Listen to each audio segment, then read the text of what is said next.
రైతాంగానికి సంవత్సరానికి ఎకరానికి సంవత్సరానికి 6,000 రూపాయలు అందించే విషయం కావచ్చు. ఇట్లా చెప్పుకుంటూ పోతే చాలా ఉన్నాయి.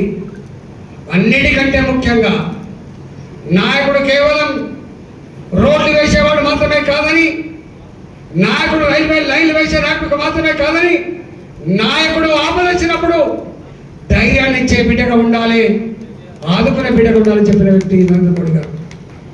నాకు వారితో 1 సంవత్సర కాలం పాటు పనిచేసే భాగ్యం దక్కింది. అది కరోనా కష్టకాలం. మీకు తెలుసు, కరోనా ప్రపంచాన్ని వణికిస్తున్నప్పుడు, అనేక కోట్ల మందిని కన్నీళ్లు పెట్టిస్తున్నప్పుడు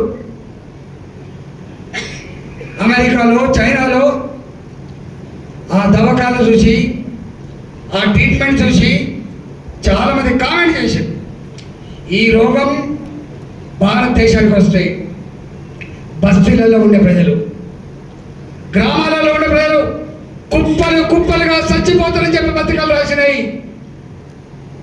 కానీ ఆ రోగం మనకు కూడా వచ్చింది. నాకు ఇప్పటికి గుర్తు, మొట్టమొదటి పేషెంట్ యూఏఈ నుంచి వస్తే, దుబాయ్ నుంచి వస్తే ఆయన దిగింది బెంగళూరులో, ఆయన చేరుకున్నది హైదరాబాద్ మహేంద్ర హిల్స్కి చేరుకున్నాడు. కరోనా పేషెంట్ వచ్చినట్టు, ఆ కరోనా పేషెంట్ వచ్చినాడని చెప్పి మొత్తం సున్నం సలీన్లు, బ్లీచింగ్ పౌడర్ సలీన్లు, చుట్టుపక్కల ఇళ్ళ వాళ్ళు కిటికీలు కూడా తెరవలే, ఎవరు పోతలేరు. ఆ పేషెంట్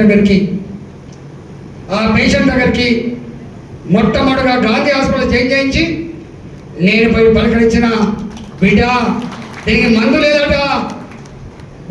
లేదట బిడ్డ, దీనికి వ్యాక్సిన్ ఇప్పుడే రాదట, ధైర్యమే మందట అని చెప్పి ధైర్యం చెప్పినటువంటి సందర్భం నాకు తెలిసి దేశంలో మొట్టమొదటిసారిగా ఒక మంత్రిగా ఆ పేషెంట్ కలిసినటువంటి అనుభూతి నాకే దక్కింది. వారు